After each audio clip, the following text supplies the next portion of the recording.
This is Righteous Son by Dave White. Think you're a bit out of place, college boy.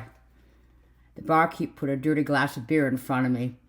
The swinging doors of the saloon were unable to keep out the dust, hot air, and smell of horse manure.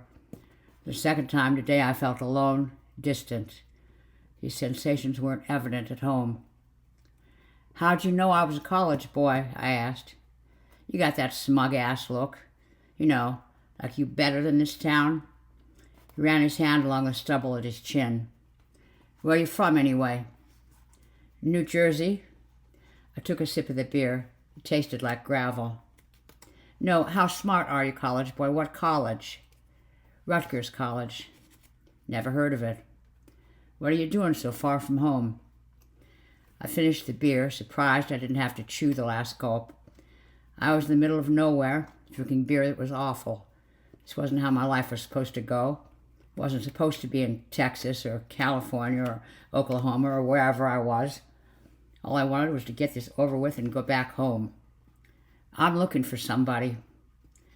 The barkeep found a dirty rag and wiped it some moisture on the wooden bar. He didn't appear to wipe it down often. The top of the bar was warped and looked like a hilly road, like the mountains I'd crossed to get here. "Of course you are," he said. "Everyone out here looking for someone or something." A dark spot seemed to catch his eye, and he rubbed the rag hard into the spot. He didn't ask if I wanted another drink. It didn't bother me much, because I didn't. "You know John Westing?" I asked. The rag stopped, but only briefly. "Yeah, I know him." My hands flinched. I tried to cover it by putting them on my belt. All I found was the handle of my father's Civil War pistol. "Let me give you some advice, college." The barkeep gave a crooked grin. "Don't get into any poker games while you're here. Don't plan on staying long enough for games." The grin didn't leave his face. "You're talking real tough, college. Why are you looking for Westing?" "If you know him, you know he's originally from New Jersey. I have a message for him. He won't be in for a while. He prospects." The barkeep turned his back to me. "You've come all the way out here just to deliver a message?" Sweat formed where my hat met my head. It wasn't from the heat. "It's going to be a loud message." My mother sat in the dark in our Trenton house. Her face was silhouetted in front of a pulled curtain. I could see only her profile, and it was shaded in darkness. The house was quiet except for the sniffle of crying. It was a good funeral. They did Father proud, I said. "You going back to school, Samuel?" she asked. We were in the sitting room. She sitting on the stool of the piano she used to play when my parents entertained guests. She'd pulled the stool away from the piano to the window. I stood in the doorway watching her. In the morning, the air was still and musty. Wanted to open some windows, but she refused. She thought that if she let the air in, it would take what was left of my father out. "How's your roommate?" she asked, her voice hollow. "He's fine." I thought about the last time we talked. My roommate sitting on the park bench alone, looking at the sky, confused.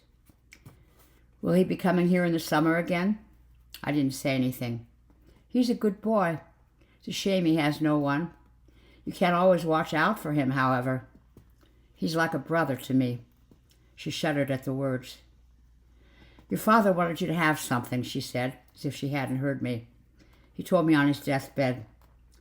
She got out of her chair and walked to me, her arms outstretched. In her hand was a thick wooden box, one I'd seen only once before in my life.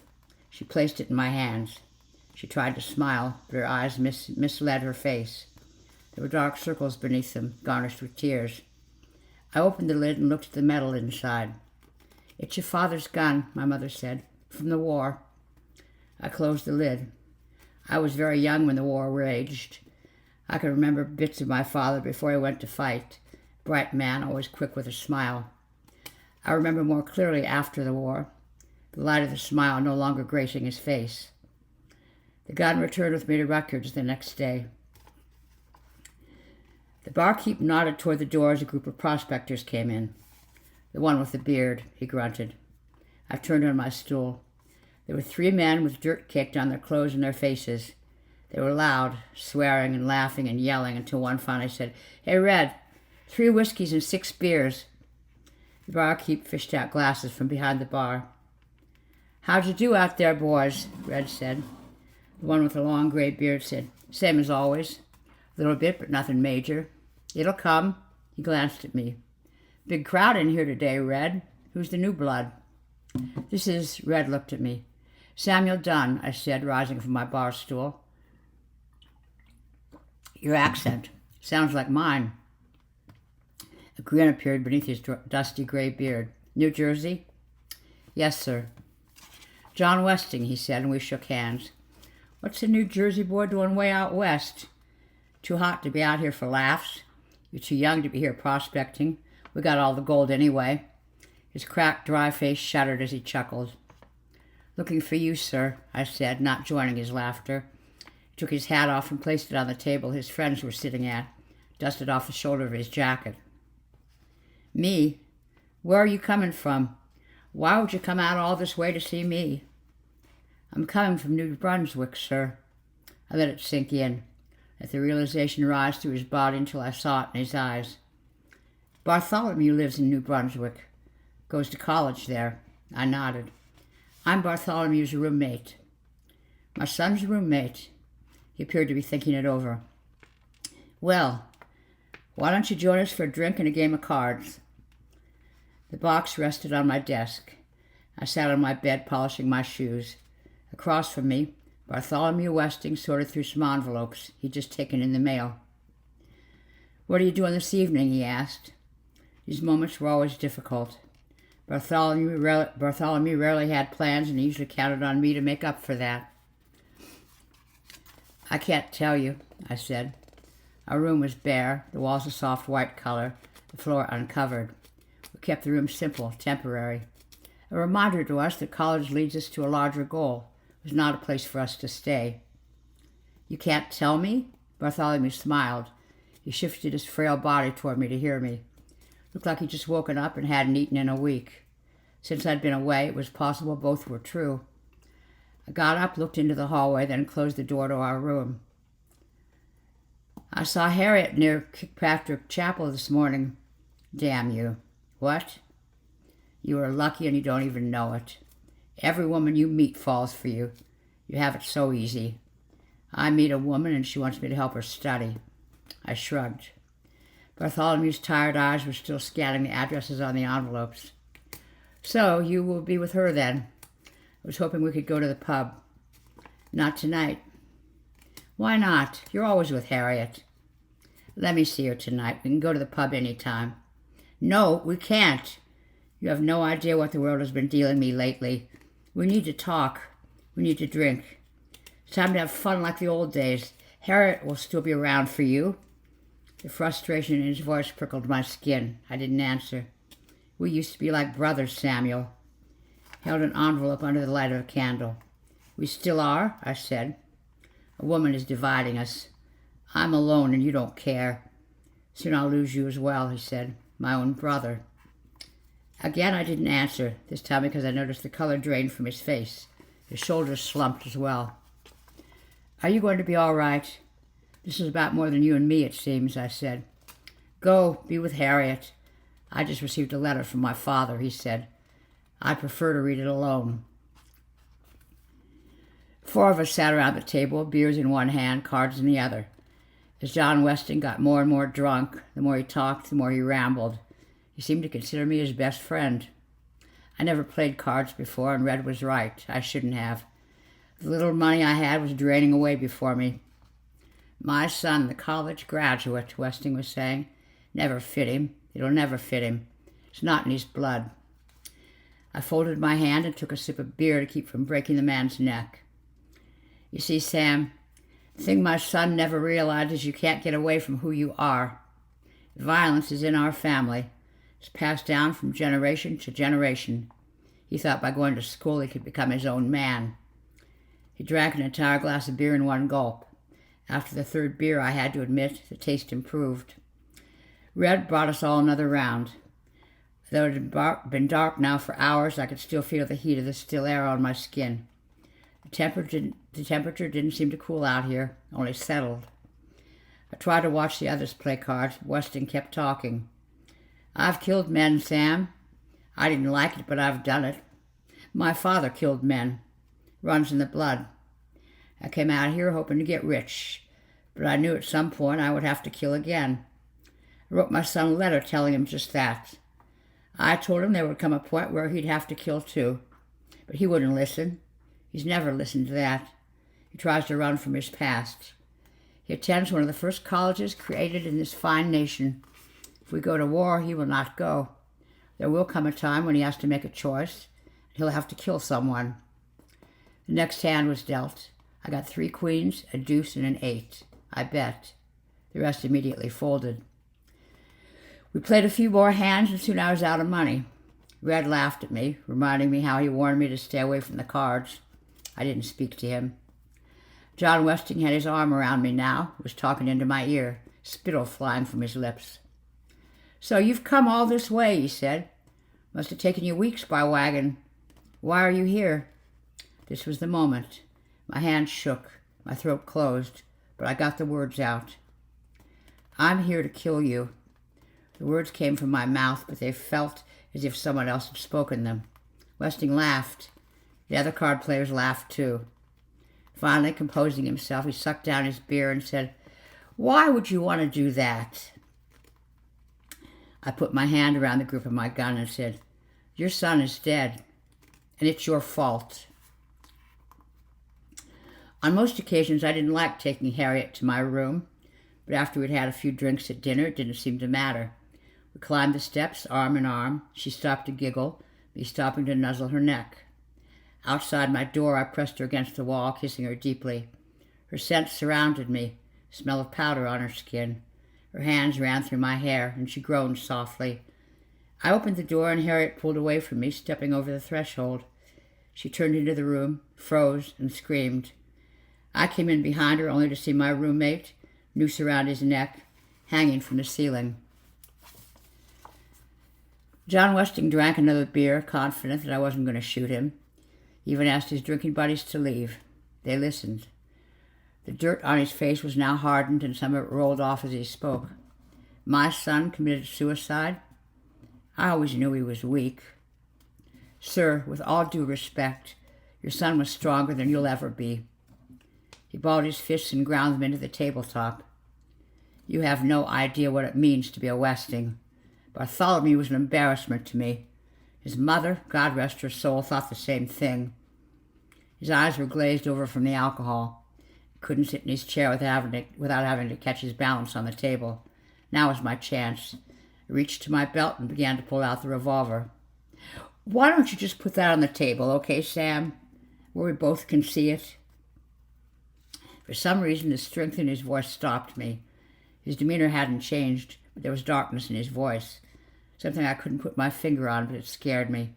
I put the gun on the table. Let me tell you a story so you know where I come from. Then you could tell me what kind of Westing my son was. John Westing leaned across the table and did his best to point a finger at me. When I was 25 years old, I killed a man in Boston, drowned him in the harbor, had his head underwater until he stopped kicking and screaming. That's how I met my wife. The man was trying to rob her, you see. I did what was necessary. Red had finished cleaning the bar and was now going around and blowing out candles. Shadows crossed our faces. 13 years later, Bartholomew was just starting at the local school in Philadelphia. I shot a man. He tried to walk out on a bill in my friend's bar. Again, this was necessary. Red came and took the last of the empty glasses and whispered to me it was last call. He paused, looking at the gun on the table. He repeated the words. Westing acted like he hadn't heard. Give us another beer, will you, Red? Me and Sam here are talking. Red looked at me and I shook my head. One day, probably 3 years ago, Westing continued, before he left for school, Bartholomew came home with a bloodied nose. One of the boys he was with punched him. I asked Bartholomew what he did in response. Bartholomew said nothing. Nothing. Can you believe that? Someone punches you and you don't respond?